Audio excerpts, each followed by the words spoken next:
Vamos abrir as nossas Bíblias no Salmo de número 44. Salmo de número 44.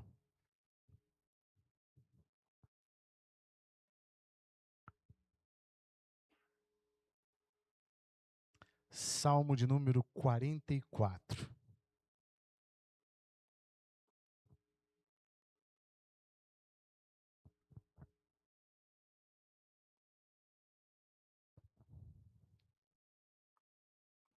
A palavra do Senhor diz assim no Salmo 44. Ouvimos, ó Deus, com os próprios ouvidos. Nossos pais nos têm contado o que outrora fizeste em seus dias. Como por tuas próprias mãos desapossaste as nações e os estabeleceste. Oprimiste os povos e os pais desta largueza. Pois não foi por sua espada que possuíram a terra, nem foi o seu braço que lhes deu vitória, e sim a tua destra e o teu braço e o fulgor do teu rosto, porque te agradaste deles. Tu és o meu rei, ó Deus, ordena a vitória de Jacó. Com teu auxílio vencemos os nossos inimigos, e em teu nome calcamos os pés os que se levantam contra nós. Não confio no meu arco, e não é a minha espada que me salva, pois tu nos salvaste dos nossos inimigos e cobriste de vergonha os que nos odeiam.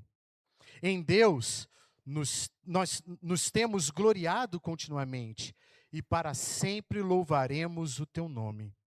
Agora, porém, tu nos lançaste fora e nos expuseste à vergonha, e já não sais com os nossos exércitos. Tu nos fazes bater em retirada à vista dos nossos inimigos, e os que nos odeiam nos tomam por seu despojo. Entregaste-nos como ovelhas para o corte, e nos espalhaste entre as nações. Vendes por um nada o teu povo, e nada lucras com o seu preço. Tu nos fazes opróbrio dos nossos vizinhos, escárnio e zombaria aos que nos rodeiam. Pões-nos por ditado entre as nações, alvo de meneios de cabeça entre os povos.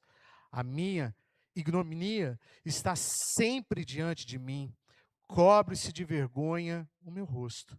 Ante os gritos do que afronta e blasfema, à vista do inimigo e do vingador. Tudo isso nos sobreveio. Entretanto, não nos esquecemos de ti, nem fomos infiéis à tua aliança. Não tornou atrás o nosso coração, nem se desviaram os nossos passos dos teus caminhos, para nos esmagares onde vivem os chacais e nos envolveres com as sombras da morte. Se tivéssemos esquecido o nome do nosso Deus, ou tivéssemos estendido as mãos a Deus estranho, porventura não teria atinado Deus, e Ele que conhece os segredos dos corações? Mas por amor de ti, somos entregues à morte continuamente. Somos considerados como ovelhas para o matadouro. Desperta, porque dormes, Senhor. Desperta, não nos rejeites para sempre, porque escondes a face e te esqueces das nossas misérias e da nossa opressão. Pois a nossa alma está abatida até o pó, e o nosso corpo como que pegado no chão. Levanta-te para socorrer-nos, e resgata-nos por amor da tua benignidade. Feche seus olhos, curva sua cabeça, vamos orar mais uma vez. Senhor nosso Deus e Pai, mais uma vez estamos diante da tua santa e gloriosa palavra. E agora, Deus, após a leitura, nós precisamos, Senhor, da tua iluminação, da tua direção, do teu Santo Espírito, para que essa palavra seja exposta, Senhor, com integridade, com fidelidade, com clareza, com simplicidade, para que o teu povo, Senhor, possa compreender as maravilhas da tua lei. Nessa noite, Pai, aqui se reúne um povo que deseja ouvir a tua voz, que deseja ser direcionado pela tua voz, pelo teu Espírito. E nós te pedimos que o teu Espírito traga iluminação sobre o nosso entendimento. Nos traga, Senhor, clareza para entender a tua palavra. E ao entender e apreender a tua palavra, possamos crescer, Senhor, em santidade e em fé, fortalecidos e alimentados pela tua palavra, Senhor. É o que nós te pedimos nessa noite, no nome santo de Jesus. Amém e amém. Amados, desde domingo passado nós iniciamos uma nova série de mensagens, mas agora dentro do livro de Salmos e falando especificamente do Salmo dos filhos de Corá. Como nós já vimos e já ouvimos, Corá foi um homem que infelizmente se levantou contra Moisés e Arão e por isso foi punido. No entanto, Deus usou de graça, usou de misericórdia e preservou esse povo. E alguns desse povo, então, agora estão servindo no templo, estão compondo canções, estão abrindo e fechando as portas, estão limpando os lugares e estão ali servindo ao Senhor com coração íntegro. E agora, neste salmo em específico, nós vemos uma lamentação coletiva. Unido a isso, um poema didático, que visa nos trazer um ensino, uma reflexão, não apenas para aqueles dias, mas principalmente para os dias atuais. Nesse sentido, esse texto quer nos ensinar que, quando o silêncio e o agir de Deus parecem contradizer suas promessas passadas, o povo fiel não abandona a aliança, mas apela em oração honesta ao seu amor pactual e incondicional. E nesse sentido, esse salmo tem muito a nos falar sobre os nossos dias, em que, infelizmente, somos bombardeados por uma ditadura de uma teologia triunfalista que diz que tudo vai dar certo, ou de coach, ou de autoajuda, onde o sofrimento é imediatamente interpretado como falta de fé, ação demoníaca, consequências de pecados ocultos que nós mesmos desconhecemos, e que com tudo isso vem sobre as nossas vidas, então, um juízo inesperado, e nós então somos legados à busca e à procura de coisas que não fizemos, de coisas que não praticamos, e somos então amarrados a uma teologia de medo. Mas quando nós olhamos para esse salmo, ele começa a nos mostrar que a mensagem, por exemplo, de Deuteronômio, quando diz que se nós formos fiéis e nós obedecemos, os inimigos virão contra nós, mas fugirão por 7 caminhos. Mas se formos infiéis, nós é que fugiremos. No entanto, essa mensagem ainda está incompleta em Deuteronômio. Porque quando nós lemos o livro de Jó, por exemplo, nós vemos que a dor, a luta, também vem sobre o justo. E Deus então provê para nós uma provação, não para nos destruir, mas para se revelar como um Deus todo-poderoso, consolador, misericordioso, fiel, que levanta o seu povo do pó.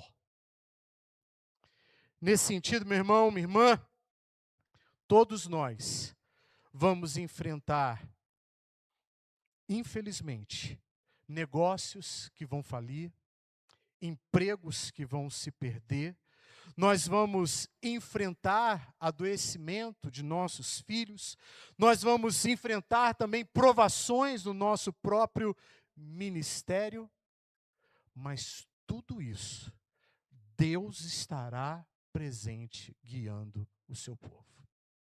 Então vem uma pergunta aos nossos corações: como que esse salmo pode me ajudar diante das lutas do dia a dia, das perdas que nos acometem, dos sofrimentos que nós enfrentamos, à luz da palavra de Deus?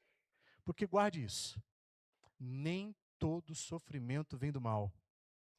Há sofrimentos, sim, que são escolhas erradas nossas, mas existem coisas que nos pegam abruptamente.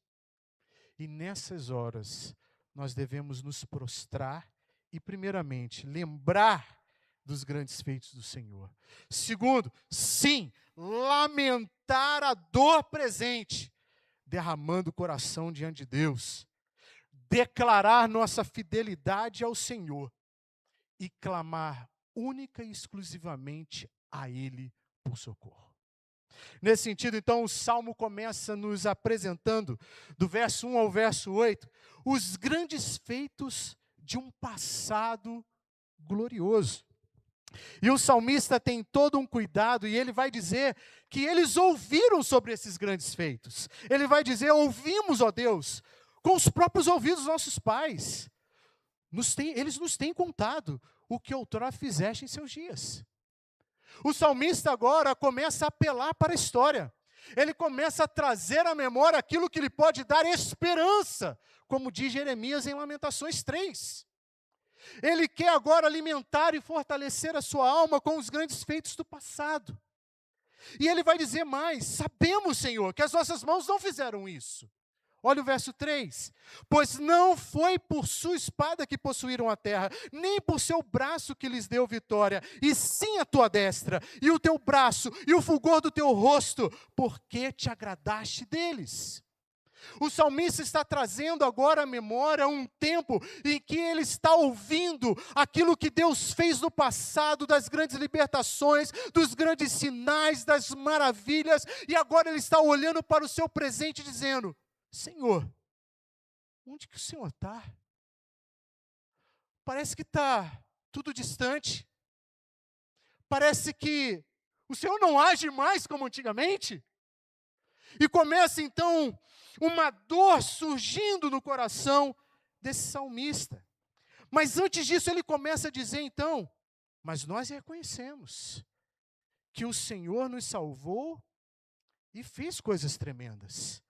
E do verso 4 ao verso 7, ele está dizendo, tu és o meu rei, ó Deus. Ordena a vitória de Jacó. Com teu auxílio vencemos os nossos inimigos. E em teu nome calcamos os pés dos que se levantam contra nós. Não confio no meu arco e não é a minha espada que me salva. Pois tu nos salvaste dos nossos inimigos e cobriste de vergonha os que nos odeiam. Em Deus nos temos gloriado continuamente e para sempre louvaremos o teu nome. Ou seja, o salmista está aqui nos dando uma direção, nos mostrando que nós devemos cultivar uma memória histórica daquilo que Deus fez no passado, no Antigo Testamento, no tempo dos apóstolos e também na nossa própria vida, na nossa própria história, nos dando livramento, nos abençoando, nos conduzindo em triunfo, para que no presente das provações não venhamos ser arrebatados pelas unhas da incredulidade. Deus nos chama a crer. Ainda que todas as circunstâncias digam o contrário, ainda que tudo esteja caindo por terra, eu vou crer no Altíssimo, eu vou crer na tua palavra, eu vou invocar o seu santo nome. Curiosamente, os grandes historiadores e teólogos, à luz desse texto, vai nos dizer que o contexto dele é incerto. Não se sabe se foi escrito durante os períodos de crise com os macabeus, ou no período do rei Ezequias, em que eles também tiveram muitas batalhas e derrotas. E parece que agora o povo sofreu uma derrota, e eles estão olhando para a própria história e dizendo, Senhor, o Senhor fazia grandes coisas. Por que nada agora está acontecendo? Porque nós ouvimos. E se ouvimos, nós cremos. Aí ele começa a mostrar as crises de um presente conflituoso. E do verso 9 ao verso 14, parece que o cenário começa a mudar. E parece que ele está se angustiando cada vez mais. E olha o verso 9 agora. Porém, tu nos lançaste fora. E nos expuseste a vergonha. E já não sais com os nossos exércitos. Parece que esse povo agora foi para uma batalha. E nessa batalha enfrentou a derrota. E agora, todo o povo, e principalmente os salmistas, os filhos de Corá, estão confusos. Não estão compreendendo o que está acontecendo. Mas, queridos, não é justamente assim que a gente se sente? Quando as coisas não dão certo do jeito que a gente imagina, não acontece como a gente esperava, e o coração da gente começa a questionar e fazer perguntas. E ele complica mais a situação, ele diz, nós fomos entregues às mãos dos inimigos. Olha o verso 10. Tu nos fizeste bater em retirada à vista dos nossos inimigos, e os que nos odeiam, nos tomam por seu despojo. Quantos de nós têm enfrentado situações que parece que tudo está sendo levado, e parece que os inimigos à volta nos prenderam e agora nós estamos sendo compartilhados ou divididos ou vendidos como despojos. Aí ele fala mais. E as imagens que ele usa são fortes. Ele fala, fomos entregues como ovelhas. Entregaste-nos como ovelhas para o corte e nos espalhaste entre as nações. Vendes por um nada o teu povo e nada lucras com seu preço. Tu nos fizeste opróbrios dos nossos vizinhos, escárnio e zombaria os que nos rodeiam. Curiosamente, ele fala que não foi o arco, que não foi a espada deles que venceu nada, mas agora ele consegue perceber diante dessa luta que eles são como ovelhas. E amados, quando a Bíblia está falando que nós somos ovelhas, prepare-se. Primeiro, porque a ovelha não enxerga bem. Segundo, porque a ovelha não é um predador. Ela não tem dentes tão afiados para atacar e vencer outros animais. Terceiro, ela também não corre muito. Quarto, se ela vê um riozinho parado e ela vê o reflexo dela, ela leva um susto. É um animal indefeso frente a qualquer lobo. E é assim que o salmista está se vendo, e é assim que ele está se colocando diante do Senhor e dizendo, Senhor, somos tuas ovelhas, não nos entregue. O que está acontecendo, Senhor? Opera, realiza algo em favor do teu povo, porque você não vai lucrar nada com isso. Pelo contrário, estamos sofrendo a zombaria dos inimigos.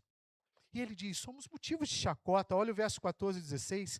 Pões-nos por ditado entre as nações, alvo de meneios de cabeça entre os povos. E a minha ignomínia está sempre diante de mim. Cobra-se de vergonha o meu rosto ante os gritos do que afronta e blasfema à vista do inimigo e do vingador. Agora, sabe o que é curioso nesse salmo? O povo está sofrendo. Mas uma coisa nós precisamos entender à luz da redenção que nós temos em Cristo Jesus. O salmista fala da sua dor, fala do seu sofrimento, mas esse sofrimento não há de ser comparado com o sofrimento da cruz em Cristo Jesus. Na cruz, ele também sofreu a afronta dos seus inimigos. Na cruz, os inimigos também passaram e falaram, não era você que destruía o templo em 3 dias e reconstruía? Salvaste a tantos, desce daí, salva-te a ti mesmo. Jesus também estava naquele lugar de dor e sofrimento, ou seja, esse salmo está nos apontando algo muito maior do que aquele sofrimento do povo, porque Jesus Cristo é o verdadeiro Israel.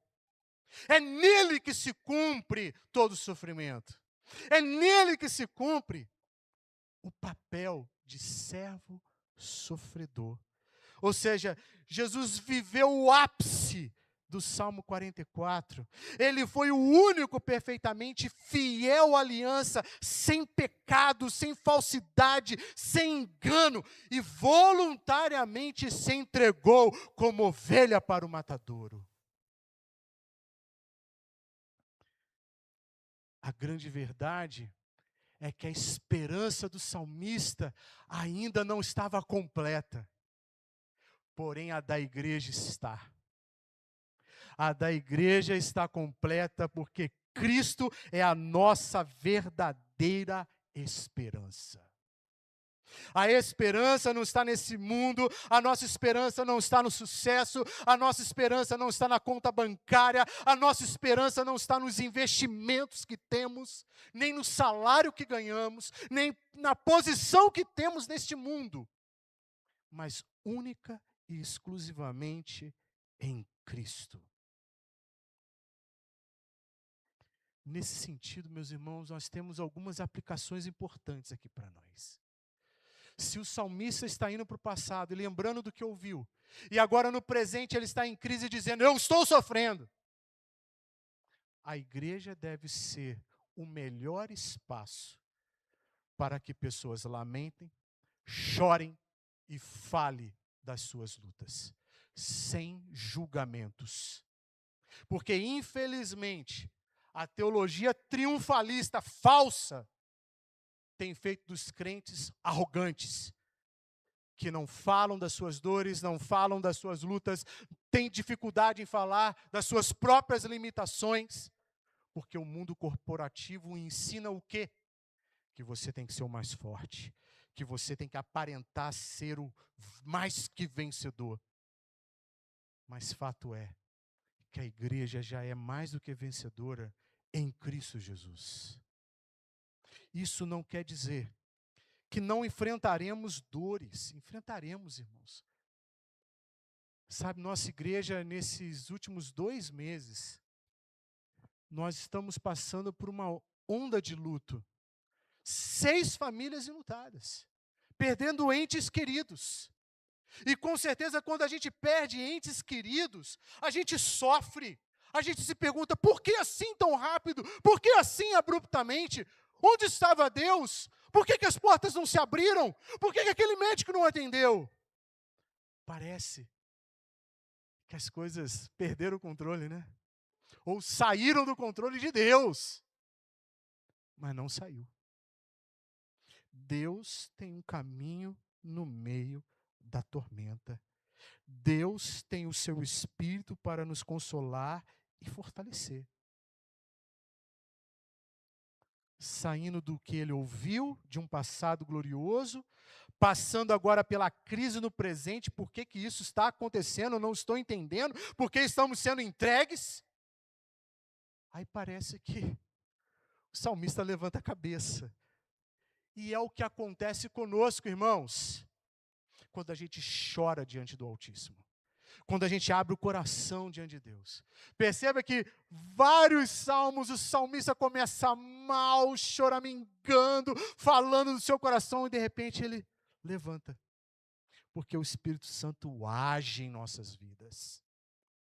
E então, do verso 16 ao verso 26 ali, até o verso 22, ele vai falar da fidelidade diante da dor. Veja comigo. Não abandonamos a aliança. Olha o verso 17. Tudo isso nos sobreveio. Entretanto, não nos esquecemos de ti, nem fomos infiéis à tua aliança. Não tornou atrás o nosso coração, nem se desviaram os nossos passos dos teus caminhos, para nos esmagares onde vivem os chacais e nos envolveres com as sombras da morte. O que fazer, meu amado, quando parece que tudo está perdido e parece que Deus simplesmente nos entregou na mão dos inimigos? Não abandonamos a aliança que temos com o Senhor. Nós permanecemos firmes, sabendo que o Redentor vive. O que me vem à mente, irmãos, é a maturidade, a fé de Sadraque, Mesaque e Abednego. O rei diz, quem não se ajoelhar vai morrer.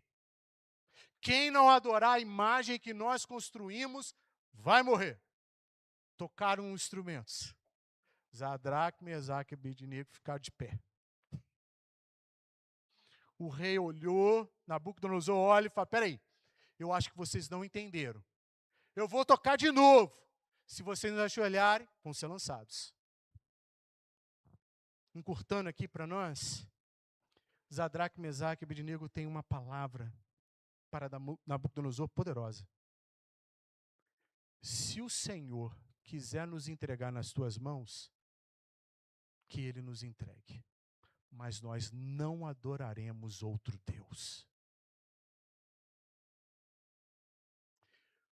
Amados, por isso que há provações que vêm sobre a nossa vida, para que o santo nome do Senhor seja glorificado através de nós e em nós.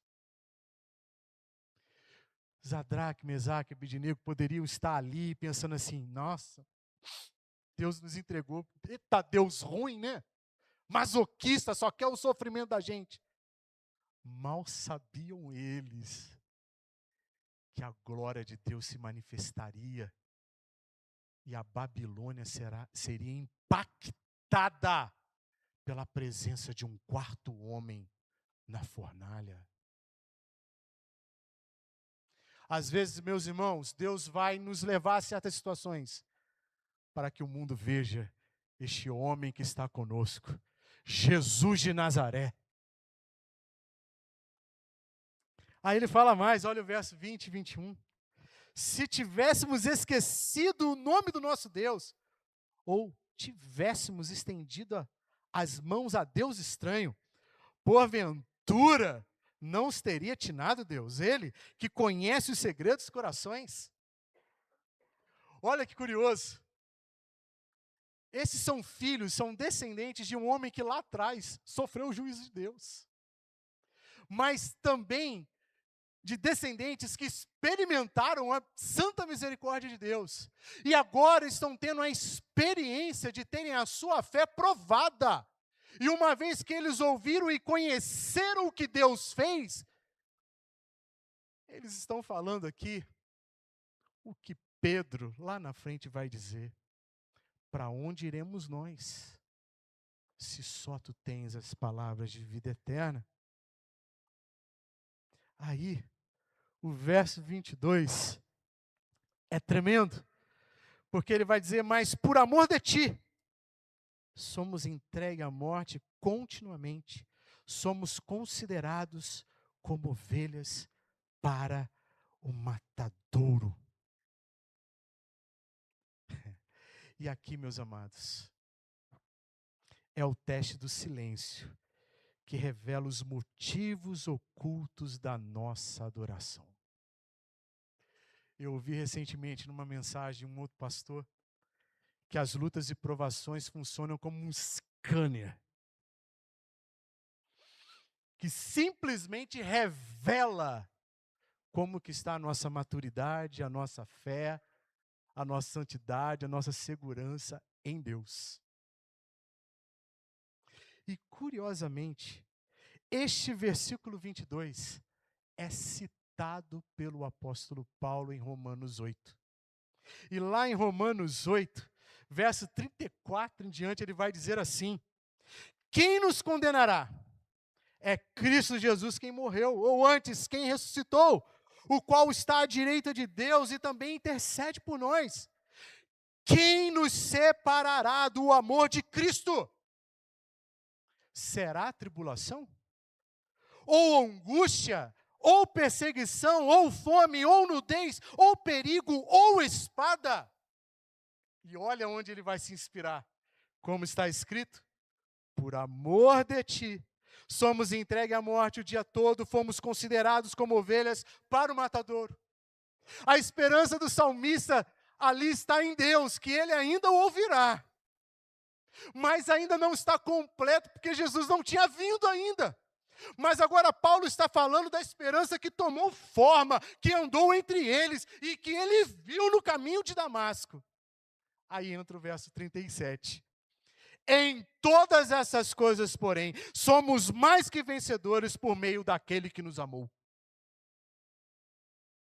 Qual é a segurança que nos é dada diante desse salmo de sofrimento e diante das lutas da vida. Somos mais que vencedores em Cristo, porque Ele nos amou primeiro, igreja. Aí entra o quarto movimento desse salmo, em que ele vai clamar diante das situações adversas. Ou seja, primeiro, ele fala desse passado glorioso que ele ouviu. Ele vai buscar esperança, ele vai trazer a memória. Depois ele não vai negar a sua dor, ele não vai negar o seu sentimento, ele não vai negar que está doendo e que ele está confuso e que ele não está entendendo esse conflito. Mas ele também vai afirmar a sua fidelidade. E tendo essa fidelidade muito bem declarada, muito bem firmada, ele vai então clamar. Porque Deus ouve o justo. Deus ouve o justo. Deus se inclina para ouvir a oração do seu povo. Aí ele fala no verso 23, não nos rejeite não, Senhor. Desperta, porque dorme, Senhor. Desperta, não nos rejeites para sempre. Amados, qual foi a última vez que a gente dobrou o joelho em lágrimas e disse assim para o Deus: Senhor, desperta. Faz alguma coisa, Senhor, opera. Meus irmãos, eu lembro de uma experiência que eu tive com a minha mãe. Estava lá com meus 16 anos, ano passado isso. E foi uma luta muito grande. Minha mãe estava desempregada já há 6 meses. Estava recebendo seguro-desemprego. Eu não estava empregado ainda. Minha avó aposentada, meu avô já tinha falecido. E as contas começam a chegar. Minha mãe começou a procurar emprego, não conseguia nada. Um dia ela saiu de casa e falou assim: vou me oferecer para fazer faxina. E minha mãe saiu para fazer faxina. Mas deixa eu te explicar uma coisa. Minha mãe é uma professora de história pós-graduada. E ela saiu para fazer faxina. Conseguiu uma casa. E ela entrou na casa e falou: olha, quando a mulher olhou para minha mãe, de alto a baixo, mas a senhora que vai fazer faxina aqui? O que a senhora é, afinal? Não, eu sou uma professora pós-graduada, mas eu estou precisando trabalhar. A mulher olhou para ela e falou assim: não tenho trabalho aqui para você não. Para uma mulher capacitada como você, não tenho. Mas eu preciso do emprego, eu preciso de um dinheiro. Não tenho. Minha mãe voltou para casa, chegou em casa, cuspindo marimbondos, irmão. Pensando numa mulher braba. E falando e mexendo nos talheres. Eu não entendo mais, eu não sei o que Deus quer. Bem Salmista 44 aqui. Ela entrou dentro do quarto e falou: não saio mais daqui. Minha avó veio falar comigo e falou assim: Marcelo, vai lá falar com a tua mãe. E eu, tonto, fui lá bater na porta, né? Pá, pá, pá, pá. Sai daqui! Não quero falar com ninguém! Falei: vó, deixa ela lá. Deixa ela lá. Eu não sei o que está acontecendo. Vamos esperar. 3 horas da tarde o telefone toca. Na época que nós falávamos ao telefone. E ainda que discávamos ainda. Marcelo, aqui é Zé Alexandre. Estou ligando de Niterói. Ô Zé Alexandre, tudo bem? O que manda? Tua mãe tem casa? Tá sim. Tá podendo falar? E o medo? Não sei. Vou falar com ela. Mãe, Zé Alexandre no telefone. Não quero falar com ninguém. Mãe, Zé Alexandre, eu não sei o que ele quer, mas quer falar contigo. Levantou do quarto, saiu, atendeu o telefone. Emprego. Detalhe, irmãos. Até hoje eu me assusto com isso. Zé Alexandre era um amigo nosso, que morava em Niterói, trabalhava em Niterói, e nós estávamos em Petrópolis. E a empresa para a qual ele trabalhava estava abrindo uma filial em Petrópolis. E já estava contratando as pessoas. Minha mãe foi contratada. Ficou 1 ano recebendo salário e nunca trabalhou. Você não entendeu? Nem eu.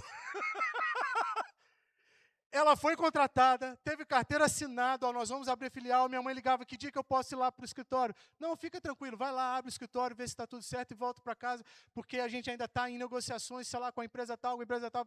Fique tranquila, está tudo certo. Ficou 1 ano de férias, recebendo um bom salário, e eu curtindo a vida doidado. Aleluia! Deus faz coisas, irmãos, para além. Às vezes eu fico pensando assim, Senhor, meu Deus, será que isso era alguma falcatrua? O que era isso? A gente fica, até hoje eu fico assim, sabe? Mas é o Deus que opera, o Deus que faz. Mas isso aconteceu quando? Quando ela entrou no quarto, gritou, chorou, lamentou e disse, não nos rejeite. Ou o verso 24, por que escondes a face? Te esqueces da nossa miséria e da nossa opressão. E ele diz, mas estamos abatidos. Mas por amor e bondade, livra-nos. Olha o verso 26. Levanta-te para socorrer-nos. Resgata-nos por amor da tua bondade. E aqui, meus amados, o Salmo 44 encontra seu cumprimento pleno em Jesus de Nazaré, quando, em alto mar com seus discípulos, ele está dormindo. E o barco sendo lançado para lá e para cá. E os discípulos vão lá e falam, mestre, não te importas que pereçamos? Desperta! E ele levanta, acalma o mar e a tempestade, e eles chegam seguros do outro lado. Meu amado, diante da luta, diante do sofrimento, diante das provações, diante de tudo aquilo que vem sobre nós, guarda isso. Traga à memória o que pode te dar esperança. Traz a palavra de Deus à memória. Lamente. Porque o lamento não é falta de fé. Murmuração é falta de fé. Murmuração acusa a Deus. Murmuração diz que Deus é injusto. Lamento não. Senhor, está doendo. Eu estou sofrendo. Está pesado demais. Declare a sua fidelidade ao Senhor. E por fim, clame sempre por socorro. Porque o nosso socorro virá do Senhor. Amém?